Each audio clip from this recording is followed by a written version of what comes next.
कांचीपुरम में स्थित कैलाशनाथ मंदिर दक्षिण भारत के प्राचीनतम और सर्वाधिक महत्वपूर्ण शैव मंदिरों में से एक है। यह मंदिर पल्लव वंश की स्थापत्य परंपरा का उत्कृष्ट उदाहरण है और इसका निर्माण पल्लव शासक नरसिंहवर्मन द्वितीय, जिसे राजसिंह भी कहा जाता है, के द्वारा करवाया गया था। यह मंदिर न केवल धार्मिक दृष्टि से महत्वपूर्ण है, बल्कि इससे पल्लव काल की राजनीतिक, सांस्कृतिक और कलात्मक चेतना भी स्पष्ट रूप से झलकती है। नरसिंहवर्मन द्वितीय के शासनकाल में कांचीपुरम शिक्षा, धर्म और साहित्य का एक प्रमुख केंद्र था।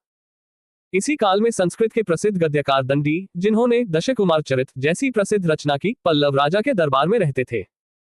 इससे यह स्पष्ट होता है कि पल्लव शासक विद्वानों और साहित्यकारों के संरक्षक थे तथा उनके शासनकाल में बौद्धिक गतिविधियां अपने उत्कर्ष पर थीं। कांचीपुरम में ही मुक्तेश्वर मंदिर और वैकुंठ पेरुमाल मंदिर जैसे अन्य महत्वपूर्ण मंदिर भी स्थित हैं, जिनका निर्माण पल्लव शासक नंदीवर्मन द्वितीय ने करवाया था। नंदीवर्मन द्वितीय का काल धार्मिक सहिष्णुता और सांस्कृतिक समन्वय का काल माना जाता है। वे वैष्णव और शैव परंपराओं के संरक्षक थे। प्रसिद्ध वैष्णव संत तिरुमंगई अल्वार नंदीवर्मन द्वितीय के समकालीन थे और उनके समय में भक्ति आंदोलन को व्यापक प्रोत्साहन मिला। इस प्रकार पल्लव काल में मंदिर केवल पूजा स्थल नहीं थे, बल्कि वे सामाजिक, सांस्कृतिक और प्रशासनिक गतिविधियों के भी केंद्र थे। 9वीं शताब्दी के मध्य में पल्लव शक्ति के क्षीण होने के बाद दक्षिण भारत के राजनीतिक परिदृश्य में चोल वंश का उदय हुआ। चोल वंश की स्थापना विजयालय ने की थी, जिन्होंने लगभग 850 ईस्वी में पल्लवों के ध्वंसावशेषों पर अपना स्वतंत्र राज्य स्थापित किया। विजयालय ने तंजावुर पर अधिकार कर उसे अपनी राजधानी बनाया, जिसे उस समय तांजय कहा जाता था। इस प्रकार चोल सत्ता का उदय वस्तुतः पल्लव साम्राज्य के पतन के बाद हुआ। विजयालय ने नरकेसरी या नरसिंह की उपाधि धारण की थी, जो उनकी वीरता और शक्ति का प्रतीक थी। उन्होंने निशुम्भसुदिनी देवी का मंदिर बनवाया, जिससे उनके धार्मिक झुकाव और शक्ति पूजा की परंपरा का भी पता चलता है। विजयालय के पुत्र आदित्य प्रथम ने चोल साम्राज्य का और अधिक विस्तार किया। उन्होंने पल्लवों को निर्णायक रूप से पराजित किया और इस विजय के उपरांत कोदंडराम की उपाधि धारण की। आदित्य प्रथम के शासनकाल में चोल सत्ता एक क्षेत्रीय शक्ति से उभरकर एक सशक्त साम्राज्य का रूप लेने लगी।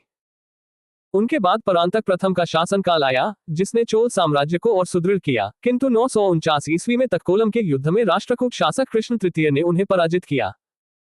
इस युद्ध में परांतक प्रथम के पुत्र राजादित्य की मृत्यु हो गई और इसके परिणामस्वरूप राष्ट्रकूटों ने टोंडईमंडलम पर अधिकार कर लिया। परांतक प्रथम की मृत्यु के बाद गंधारादित्य राजा बने और फिर परांतक द्वितीय, जिन्हें सुंदर चोल भी कहा जाता है, ने 957 से 973 ईस्वी तक शासन किया। परांतक द्वितीय ने पुनः राष्ट्रकूटों से टोंडईमंडलम छीनकर चोल प्रतिष्ठा को पुनर्स्थापित किया। चोल इतिहास में राजराज चोल प्रथम का शासनकाल एक निर्णायक मोड़ माना जाता है। उन्होंने न केवल प्रशासनिक सुधार किए, बल्कि सैन्य अभियानों द्वारा चोल साम्राज्य का अभूतपूर्व विस्तार भी किया। 993 ईस्वी में उन्होंने श्रीलंका पर आक्रमण किया और उसके उत्तरी भाग पर अधिकार कर लिया। श्रीलंका के राजा महिंदा पंचम को दक्षिणी रोहन क्षेत्र में शरण लेनी पड़ी। श्रीलंका के विजित प्रदेशों को राजराज प्रथम ने चोल साम्राज्य का एक नया प्रांत बनाया, जिसे मुंडे चोलमंडलम कहा गया और इसकी राजधानी पोलन्नरुवा निर्धारित की गई। राजराज प्रथम शैव धर्म के कट्टर अनुयायी थे और उन्होंने तंजावुर में विशाल राजराजेश्वर या बृहदेश्वर मंदिर का निर्माण करवाया। यह मंदिर न केवल चोल स्थापत्य कला का शिखर है, बल्कि दक्षिण भारतीय मंदिर वास्तुकला का भी एक महान उदाहरण है। इस मंदिर के वास्तुकार कुंजरमलन राजराज पेरुथचन थे, जिनकी प्रतिभा का प्रमाण इस भव्य निर्माण में स्पष्ट रूप से दिखाई देता है। राजराज प्रथम के बाद उनके पुत्र राजेंद्र चोल प्रथम का शासनकाल आया, जिसे चोल साम्राज्य का स्वर्णकाल कहा जाता है। उनके शासनकाल में चोल साम्राज्य का सर्वाधिक विस्तार हुआ। उन्होंने उत्तर भारत तक सैन्य अभियान किए और बंगाल के पाल शासक महिपाल को पराजित किया। इस विजय के उपरांत उन्होंने गंगईकोंड चोल की उपाधि धारण की। इस ऐतिहासिक विजय की स्मृति में उन्होंने एक नई राजधानी गंगईकोंड चोलपुरम की स्थापना की और उसके समीप चोलगंगम नामक विशाल जलाशय का निर्माण करवाया। राजेंद्र चोल प्रथम न केवल एक महान विजेता थे, बल्कि वे कुशल प्रशासक और कला संरक्षक भी थे। उनके गुरु शैव संत ईशानशिव पंडित थे, जिससे उनके शैव झुकाव की पुष्टि होती है। चोल प्रशासन की सबसे बड़ी विशेषता उसका सुव्यवस्थित और विकेंद्रीकृत स्वरूप था। पूरे साम्राज्य को प्रशासनिक सुविधा के लिए कई मंडलमों में विभाजित किया गया था, जैसे चोलमंडलम और जयंगोंडा चोलमंडलम। प्रत्येक मंडलम को कोट्टम, नाडु और कुर्रम में बांटा गया था। कुर्रम गांवों का समूह था और यह प्रशासन की सबसे निचली इकाई थी। ग्राम स्तर पर स्थानीय स्वशासन की व्यवस्था चोल प्रशासन की एक विशिष्ट विशेषता थी। और सामान्य ग्रामीणों की सभा थी, जबकि सभा या महासभा मुख्यतः ब्राह्मण बस्तियों और अग्रहारों की सभा होती थी। सभा अपने कार्य वर्यम नामक समितियों के माध्यम से संचालित करती थी और उसके सदस्य पेरुमक्कल कहलाते थे। व्यापारियों की सभा को नगरम कहा जाता था। उत्तर मेरूर अभिलेख चोलकालीन स्थानीय प्रशासन का एक अत्यंत महत्वपूर्ण स्रोत है। इसके अनुसार सभा की सदस्यता केवल भूस्वामी ब्राह्मणों तक सीमित थी और सदस्यों का चयन लॉटरी प्रणाली द्वारा किया जाता था। सभा की सदस्यता के लिए अनेक योग्यताएं निर्धारित थीं, जैसे सदस्य की आयु 35 से 70 वर्ष के बीच होनी चाहिए, उसके पास कर योग्य भूमि और अपना घर होना चाहिए, उसे वेदों का ज्ञान होना चाहिए और वह ईमानदार तथा प्रशासनिक मामलों में दक्ष होना चाहिए। यदि कोई व्यक्ति पिछले 3 वर्षों में किसी समिति का सदस्य रह चुका हो तो वह पुनः चयन का पात्र नहीं होता था। चोल शासनकाल में भूमि राजस्व प्रशासन अत्यंत विकसित था।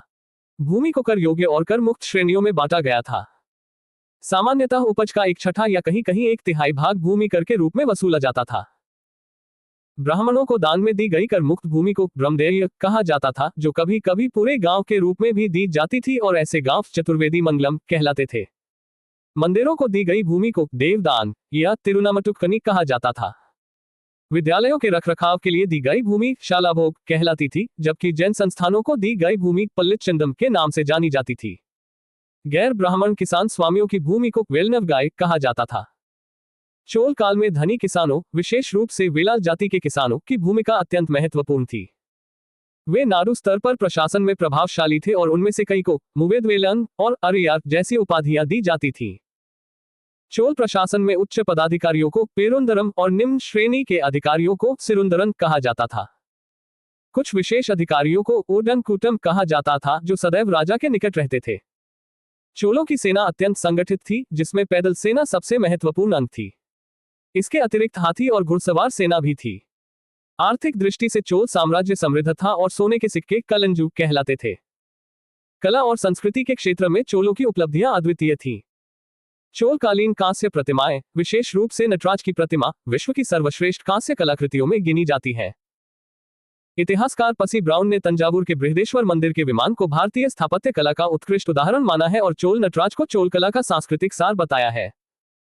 उत्तरवर्ती चोल शासकों में राजेंद्र द्वितीय ने प्रकेसरी और वीरराजेंद्र चोल ने राजकेसरी की उपाधि धारण की। चोल वंश का अंतिम शासक राजेंद्र तृतीय था, जिसके शासनकाल में चोल साम्राज्य का पतन प्रारंभ हुआ और पांड्य शक्ति का उदय हुआ। चोल और पश्चिमी चालुक्यों के बीच शांति स्थापना में गोवा के कदम शासक जेकेस प्रथम ने मध्यस्थ की भूमिका निभाई थी। चोल काल के उत्तरार्ध में धार्मिक संघर्ष भी देखने को मिलता है, जैसे कुलोत्तुंग द्वितीय द्वारा चिदंबरम मंदिर में स्थित गोविंदराज विष्णु की मूर्ति को समुद्र में फेंकवाना, जिसे बाद में रामानुजाचार्य ने पुनः प्रतिष्ठित करवाया। इस प्रकार पल्लवों से लेकर चोलों तक का ये काल दक्षिण भारतीय इतिहास में राजनीतिक शक्ति, धार्मिक चेतना, प्रशासनिक दक्षता और कला संस्कृति की दृष्टि से अत्यंत समृद्ध और महत्वपूर्ण रहा। ये काल न केवल मंदिर स्थापत्य और मूर्तिकला के लिए प्रसिद्ध है, बल्कि स्थानीय स्वशासन, भूमि व्यवस्था और सामाजिक संरचना के कारण भी भारतीय इतिहास में एक विशिष्ट स्थान रखता है। कैलाशनाथ मंदिर। यह मंदिर कांचीपुरम में स्थित एक प्राचीन और प्रसिद्ध हिंदू मंदिर है, जिसे पल्लव वंश के राजा नरसिंहवर्मन द्वितीय राजसिंह ने बनवाया था। दशकुमार चरित के लेखक दंडी पल्लव राजा नरसिंहवर्मन द्वितीय के दरबार में रहते थे। कांची के मुक्तेश्वर मंदिर और बैकुंठ पेरुमाल मंदिर का निर्माण पल्लव शासक नंदीवर्मन द्वितीय ने करवाया था। प्रसिद्ध वैष्णव संत तिरुमंगई अल्वार नंदीवर्मन द्वितीय के समकालीन थे। 9वीं शताब्दी में चोल वंश की स्थापना विजयालय ने की थी, जिन्होंने पल्लवों के ध्वंसावशेषों पर अपना राज्य स्थापित किया और तंजावुर को अपनी राजधानी बनाया। तंजावुर के बृहदेश्वर मंदिर, जिसे राजराजेश्वर मंदिर भी कहा जाता है, का वास्तुकार कुंजरमलन राजराजा पेरुथचन था। 9वीं शताब्दी में चोल वंश पल्लवों के ध्वंसावशेषों पर स्थापित हुआ। इस वंश के संस्थापक विजयालय 850-87 थे, जिसकी राजधानी तांजा या तंजौर या तंजावुर था।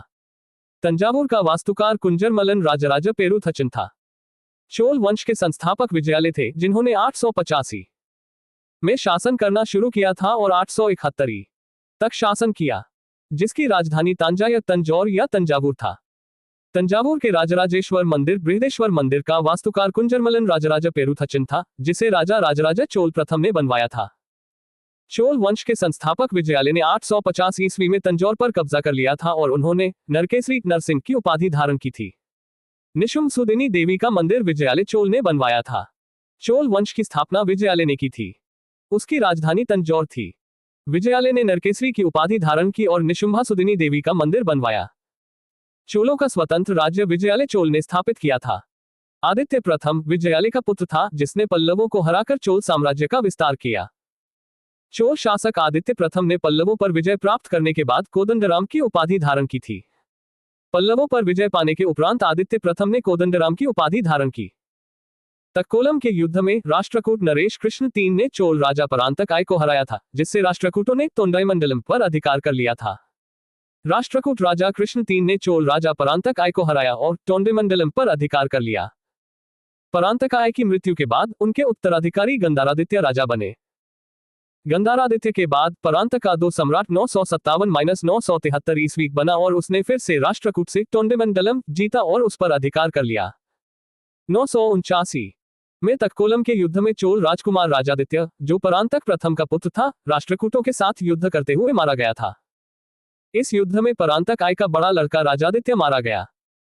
राजराजा प्रथम ने 993 ईस्वी में श्रीलंका पर आक्रमण किया था और श्रीलंका के उत्तरी भाग पर अधिकार कर लिया था। चोल राजा राजराजा प्रथम के आक्रमण के बाद श्रीलंका के राजा महिमावी को दक्षिण श्रीलंका के रोहन जिले में शरण लेनी पड़ी थी। वहां के राजा महिमवी को भागकर श्रीलंका के दक्षिण जिला रोहन में शरण लेनी पड़ी। राजराजा प्रथम श्रीलंका के विजित प्रदेशों को चोल साम्राज्य का एक नया प्रांत मुरिचोल मंडलम बनाया और पोलन्नेरुवा को इसकी राजधानी बनाया। राजराजा प्रथम शैव धर्म का अनुयायी था। इसने तंजौर में राजराजेश्वर का शिव मंदिर बनाया। चोल साम्राज्य का सर्वाधिक विस्तार राजेंद्र प्रथम के शासनकाल में हुआ है। राजराजा एक श्रीलंका के विजित प्रदेशों को चोल साम्राज्य का एक नया प्रांत मुंडचोल मंडलम राजधानी पोलन्नेरुवा बनाया। चोल शासक राजराजा आय शैव धर्म का अनुयायी था और उसने तंजौर में बृहदेश्वर मंदिर राजराजेश्वर मंदिर का निर्माण करवाया था, जो भगवान शिव को समर्पित है। राजराजा आय शैव धर्म का अनुयायी था। इसने तंजौर में राजराजेश्वर का शिव मंदिर बनाया। चोल साम्राज्य का सर्वाधिक विस्तार राजेंद्र प्रथम के शासनकाल में हुआ है। बंगाल के पाल शासक महिपाल को पराजित करने के बाद राजेंद्र प्रथम ने गंगेकोय चोल की उपाधि धारण की और नवीन राजधानी गंगेकोट चोलपुरम के निकट चोलगंगम नामक विशाल तालाब का निर्माण करवाया। चोल साम्राज्य का सर्वाधिक विस्तार राजेंद्र प्रथम के शासनकाल में हुआ है। बंगाल के पाल शासक महिपाल को पराजित करने के बाद राजेंद्र प्रथम ने गंगेकोय चोल की उपाधि धारण की और नवीन राजधानी गंगेकोट चोलपुरम के निकट चोलगंगम नामक विशाल तालाब का निर्माण करवाया। चोल शासनकाल में भूमि के कई प्रकार थे। इनमें से कुछ प्रमुख प्रकार ये थे। चोल शासन में भूमि को कर योग्य और गैर कर योग्य भूमि में बांटा गया था। चोल शासकों ने भूमि का विस्तृत सर्वेक्षण कर भू राजस्व में सरकार का हिस्सा तय किया था। उपज का 1/3 हिस्सा भूमि कर के रूप में वसूल किया जाता था। विल्नवगाई चोल अभिलेखों में गैर ब्राह्मण किसान स्वामियों की भूमि का उल्लेख करता है, जबकि ब्रह्मदेय ब्राह्मणों को उपहार में दी गई भूमि को दर्शाता है।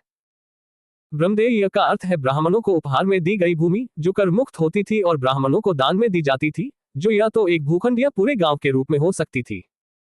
चोल काल के दौरान ब्रह्मदेय एक प्रकार की भूमि थी जो ब्राह्मणों को धार्मिक दान के रूप में उपहार में दी जाती थी। ये भूमि पवित्र मानी जाती थी और करों तथा अन्य दायित्वों से मुक्त थी। ऐसी बंदोबस्ती का उद्देश्य ब्राह्मणों का कल्याण सुनिश्चित करना और दानदाताओं के लिए धार्मिक योग्यता अर्जित करना था। शालाभोग नाम शाही चोलों के शासनकाल के दौरान कर प्रबंधन के संदर्भ में किसी विद्यालय के रखरखाव के लिए दी गई भूमि को संदर्भित करता है। मंदिरों को दी गई भूमि को तिरुनामटुकनी कहा जाता है। जैन संस्थानों को दी गई भूमि को पल्लीचिंदम के नाम से जाना जाता है। शालाभोग चोल साम्राज्य में विद्यालयों के रखरखाव के लिए दान में दी गई भूमि को दर्शाता है, जो चोल अभिलेखों में वर्णित 5 प्रकार के भूमि उपहारों में से एक है। देवदान तिरुनामटुकनी को मंदिरों को उपहार में दी गई भूमि कहा जाता था। चोल साम्राज्य में मंदिरों को उपहार में दी गई भूमि को देवदान या तिरुनामटुकनी कहा जाता था। चोल अभिलेखों में जैन संस्थानों को दान में दी गई भूमि को पल्लीचिंदम कहा जाता था। चोल अभिलेखों से दान में दी जाने वाली भूमि के उल्लेख मिलते हैं, जो विभिन्न धर्मों एवं सामाजिक समूहों को प्रदत्त की जाती थी। जैन संस्थानों को दी जाने वाली भूमि को पल्लीचिंदम। गजनी का सुल्तान महमूद चोल राजा राजेंद्र प्रथम का समकालीन था और उन्होंने अपनी विजय अभियानों के दौरान मंदिरों पर भी छापा मारा था। गजनी का सुल्तान महमूद चोल राजा राजेंद्र प्रथम का समकालीन था। राजेंद्र II ने प्रकेसरी और वीर राजेंद्र ने राजकेसरी की उपाधि धारण की थी और चोल वंश का अंतिम राजा राजेंद्र III था। उपाधि राजेंद्र द्वितीय की उपाधि प्रकेसरी थी। राजेंद्र चोल प्रथम ने गंगईकोंडा चोल की उपाधि धारण की थी, जबकि वीरराजेंद्र चोल ने राजकेसरी की उपाधि धारण की थी। चोल वंश का अंतिम राजा राजेंद्र तृतीय 1246-1279 था, जिसके शासनकाल में चोल साम्राज्य का पतन शुरू हुआ और पांड्य साम्राज्य दक्षिण भारत में प्रमुख शक्ति के रूप में उभरा। इतिहास में ऐसा उल्लेख है कि चोलों और पश्चिमी चालुक्य के बीच शांति स्थापित करने में गोवा के कदम शासक जेकेस प्रथम ने मध्यस्थ की भूमिका निभाई थी। विक्रम चोल अभाव एवं अकाल से ग्रस्त गरीब जनता से राजस्व वसूलकर चिदम्बरम मंदिर का विस्तार करवा रहा था। कुलोत्तुंग II ने चिदम्बरम मंदिर में स्थित गोविंदराज विष्णु की मूर्ति को समुद्र में फेंकवा दिया। कालांतर में वैष्णव आचार्य रामानुजाचार्य ने उक्त मूर्ति का पुनरुद्धार किया और उसे तिरुपति के मंदिर में प्राण प्रतिष्ठित किया। कुलोत्तुंग चोल द्वितीय ने चिदम्बरम मंदिर में स्थित गोविंदराज विष्णु की मूर्ति को समुद्र में फेंकवा दिया था, क्योंकि वह एक शैव राजा था और वैष्णव धर्म को दबाना चाहता था। चोल प्रशासन में भाग लेने वाले उच्च पदाधिकारियों को पेरुंदरम एवं निम्न श्रेणी के पदाधिकारियों को शेरुंदरन कहा जाता था। लेखों में कुछ उच्चाधिकारियों को उडनकुटम कहा गया है, जिसका अर्थ है सदा राजा के पास रहने वाला अधिकारी। चोल प्रशासन में उच्च श्रेणी के पदाधिकारियों को पेरुंदरम और निम्न श्रेणी के पदाधिकारियों को सिरुंदरन कहा जाता था। चोल साम्राज्य को प्रशासनिक सुविधा के लिए 6 मंडलम प्रांत में विभाजित किया गया था, जिनमें से प्रत्येक मंडलम कोट्टम नाडु और नाडु कुर्रम में विभाजित था। चोल साम्राज्य को प्रशासनिक उद्देश्यों के लिए कई प्रांतों मंडलम में विभाजित किया गया था, जिनमें से कुछ प्रमुख थे चोल मंडलम और जयंगोंडा चोला मंडलम। चोल साम्राज्य में कुर्रम गांवों का समूह था, जो प्रशासन की सबसे निचली इकाई थी। नाडु की स्थानीय सभा को नाटुर एवं नगर की स्थानीय सभा को नगरतार कहा जाता था। बेललाल जाति के धनी किसानों को केंद्रीय सरकार की देखरेख में नाडु के कामकाज में अच्छा खासा नियंत्रण हासिल था। उनमें से कई धनी भूस्वामियों को चोल राजाओं के सम्मान के रूप में मुवेद वेलन, 3 राजाओं को अपनी सेवाएं प्रदान करने वाला वेलन या किसान अरियार प्रधान जैसी उपाधियां दी, उन्हें केंद्र में महत्वपूर्ण राजकीय पद सौंपे। बेललाल जाति के धनी किसान, जिन्हें वेलन भी कहा जाता था, चोल शासनकाल में नाडु ग्राम के कामकाज में महत्वपूर्ण भूमिका निभाते थे और उन्हें चोल राजाओं द्वारा सम्मान भी दिया जाता था, जिनमें से कुछ को मुवेद वेलन, 3 राजाओं को सेवाएं देने वाले भी कहा जाता था। चोल प्रशासन की एक प्रमुख विशेषता स्थानीय स्वशासन था, जहां ग्राम स्तर पर लोगों को प्रशासन में महत्वपूर्ण भूमिका दी गई थी। और सर्वसाधारण लोगों की समिति थी, जिसका कार्य होता था सार्वजनिक कल्याण के लिए तालाबों और बगीचों के निर्माण हेतु गांव की भूमि का अधिग्रहण करना। सभा या महासभा, यह मूलतः अग्रहारों और ब्राह्मण बस्तियों की सभा थी, जिसके सदस्यों को पेरुमक्कल कहा जाता था। यह सभा वरीयम नाम की समितियों के द्वारा अपने कार्य को संचालित करती थी। सभा की बैठक गांव में मंदिर के निकट वृक्ष के नीचे या तालाब के किनारे होती थी। व्यापारियों की सभा को नगरम कहते थे। चोल काल में भूमिकर उपज का 1/6 भाग हुआ करता था। चोल प्रशासन में भू राजस्व आय का प्राथमिक स्रोत था। सामान्यतः भूमि की उपज का 1/6 भाग कर के रूप में एकत्र किया जाता था, जो नकद, वस्तु या दोनों के रूप में हो सकता था। चोल प्रशासन ने सीमा शुल्क, टोल, खानों, बंदरगाहों, जंगलों और नमक क्षेत्रों पर भी कर लगाया। गांव में कार्य समिति की सदस्यता के लिए जो वेतनभोगी कर्मचारी रखे जाते थे, उन्हें मध्यस्थ कहते थे। मध्यस्थता विवाद समाधान का एक अनौपचारिक तरीका है। उत्तर मेरुर अभिलेख के अनुसार सभा की सदस्यता भूस्वामी ब्राह्मणों के एक छोटे से वर्ग तक सीमित थी और सदस्यों का चयन लॉटरी के माध्यम से किया जाता था, न कि वास्तविक चुनाव द्वारा। चोल साम्राज्य में सभा की सदस्यता के लिए इच्छुक लोगों को ऐसी भूमि का स्वामी होना आवश्यक था जहां से भू राजस्व वसूला जाता था। हर किसी के पास अपना घर होना चाहिए, ताकि उन्हें एक सुरक्षित और स्थिर जगह मिल सके। चोल साम्राज्य में सभा की समिति का सदस्य बनने के लिए निम्नलिखित योग्यताएं आवश्यक थी। सदस्य को राजस्व देने वाला जमींदार होना चाहिए। उसके पास अपना घर होना चाहिए। उसे वेदों का ज्ञान होना चाहिए। उसे ईमानदार और प्रशासनिक मामलों में पारंगत होना चाहिए। उनकी उम्र 35 से 70 के बीच होनी चाहिए, यानी 35 वर्ष से लेकर 70 वर्ष तक की उम्र के बीच का कोई व्यक्ति। आपकी बात में उनकी उम्र 35 से 70 के बीच होनी चाहिए का मतलब है कि व्यक्ति की आयु 35 वर्ष से कम नहीं होनी चाहिए और 70 वर्ष से अधिक नहीं होनी चाहिए। वेदों का ज्ञान मानव जीवन के लिए अत्यंत महत्वपूर्ण है, क्योंकि वेदों में जीवन जीने की कला, सत्य, प्रेम, अहिंसा और विश्व बंधुत्व जैसे दिव्य गुणों का संवर्धन करने का संदेश दिया गया है। चोल साम्राज्य में एक सभा का सदस्य बनने के लिए एक नियम था कि यदि कोई व्यक्ति पिछले 3 वर्षों में किसी समिति का सदस्य रहा है, तो वह किसी अन्य समिति का सदस्य नहीं बन सकता। जिसने अपने या अपने संबंधियों के खाते जमा नहीं कराए हैं, वह चुनाव नहीं लड़ सकता। चोल अभिलेखों में उल्लिखित भूमि की विभिन्न कोटियों के अनुसार ब्राह्मणों को उपहार में दी गई भूमि को ब्राह्मणों को दी गई करमुक्त भूमि को ब्रह्मदेय कहा जाता था, जो संस्कृत में ब्राह्मण को दिया गया का अर्थ है। यह भूमि या तो एकल भूखंड या पूरे गांव के रूप में दान में दी जाती थी। ब्राह्मणों को दी गई करमुक्त भूमि को चतुर्वेदी मंगलम एवं दान दी गई भूमि ब्रह्मदेय कहलाती थी। चोल सेना का सबसे संगठित अंग पदाति सेना पैदल सेना थी, जिसमें हस्ती और अश्व सेना भी शामिल थी, लेकिन पैदल सेना को सबसे महत्वपूर्ण माना जाता था। चोल काल में सोने के सिक्कों को कलंजू कहा जाता था। चोल शासकों द्वारा जारी किए गए सोने के सिक्के कलंजू के नाम से जाने जाते थे। जयमकोंडर एक प्रसिद्ध तमिल कवि थे जो चोल शासक कुलोत्तुन प्रथम कुलोत्तुंगा के दरबारी थे और उनकी प्रसिद्ध रचना कलिंगट्टुपर्णी है।